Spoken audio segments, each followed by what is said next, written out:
Paragraph 1, English story with English subtitles. Paragraph 2, selected idioms and slang with definitions and example sentences. Old friends, new beginnings. It was a sunny Saturday afternoon in Los Angeles. Genevieve Jones was walking along Willow Lane, her favorite street for shopping. She wore a cozy beige sweater and a soft blue skirt.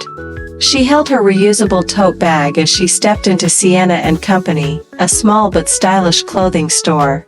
Genevieve looked around, smiling at the rows of cardigans, scarves, and floral dresses. She picked up a cream-colored blouse and held it up in front of the mirror. This would go nicely with my gray skirt, she thought. Just then, she heard a raised voice near the cash register. "I wasn't asking for your opinion, miss," said a woman sharply. "I know what I can afford." The store clerk rolled her eyes and said, "I'm just saying, some of these items are on the pricey side. We don't want people wasting their time." Genevieve turned and froze. The woman arguing with the clerk looked familiar, short silver hair, strong posture, and that unmistakable look of fire in her eyes. "Anna?" Genevieve said, walking over slowly. The woman turned. Her eyes widened. "Jenny?" They stared at each other for a moment, then both laughed in surprise. "I can't believe it," Anna said. "After all these years." The clerk looked confused. Do you two know each other?" Genevieve nodded. "Yes. She's an old friend. And I'm sure she doesn't need your advice on what she can or cannot afford." The clerk quickly backed off and mumbled, "Sorry, ma'am," before walking away. Genevieve turned to Anna. "Would you like to grab a coffee next door? I know a good place." "I'd love that," Anna replied with a smile. They walked out of the store together and entered Brew and Bloom, a cozy coffee shop just next door. The smell of fresh espresso and cinnamon filled the air. They stepped up to the counter. Genevieve said, "I'll have a tall cappuccino, almond milk, please." Anna smiled, "Make mine a medium caramel latte, extra whip." They found a quiet corner table and sat down with their drinks. "This feels like a dream," Anna said. "Seeing you again after all these years." "I know," Genevieve nodded. "Last time we spoke was graduation day, right?" Anna looked down. "Yeah. We stopped talking after that whole thing with Daniel." They both went silent for a second, then suddenly burst out laughing. "Oh my goodness," Genevieve said. "We really stopped being friends over a boy. We were so dramatic back then," Anna chuckled, sipping her latte. "We both liked him, but in the end, he didn't choose either of us." Genevieve laughed. "That's right. He moved to Texas and married someone from college." They shared another laugh. It felt like the years melted away. The tension from earlier disappeared. "You know," Genevieve said, "I've missed having someone to talk to about the old days." "Same here," Anna said. "It's funny how life gives you second chances." The barista brought over 2 free cookies.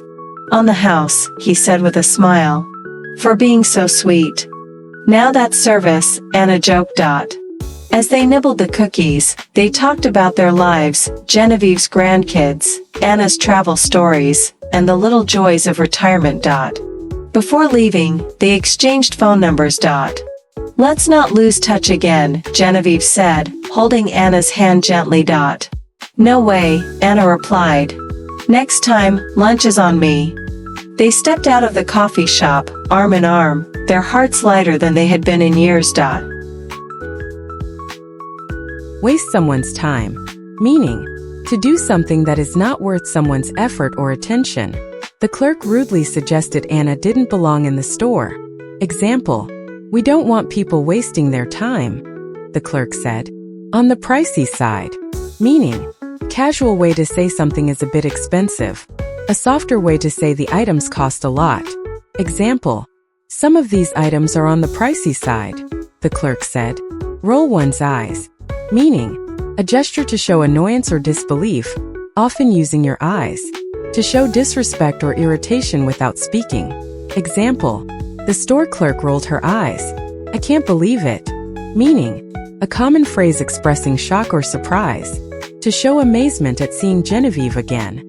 Example, I can't believe it, Anna said. After all these years. Step up to the counter. Meaning, to approach the cashier or service desk, especially in a store or cafe. A natural expression for when customers are ready to order. Example, they stepped up to the counter, burst out laughing. Meaning, to start laughing suddenly and loudly. Usually happens when something unexpected or silly is remembered. Example, they both went silent, then suddenly burst out laughing. Melt away. Meaning, to slowly disappear, usually referring to emotions like tension or anger. To suggest the past problems no longer mattered. Example, it felt like the years melted away. On the house. Meaning, free of charge, paid for by the business. A friendly gesture often used in American cafes or restaurants. Example, these cookies are on the house, the barista said. Now that's service. Meaning, a casual phrase used to praise good customer service. Used humorously here to appreciate the free cookies. Example, now that's service, Anna joked. Let's not lose touch again. Meaning, a way of saying, let's stay in contact. Common idiom when reconnecting with old friends. Example, let's not lose touch again, Genevieve said.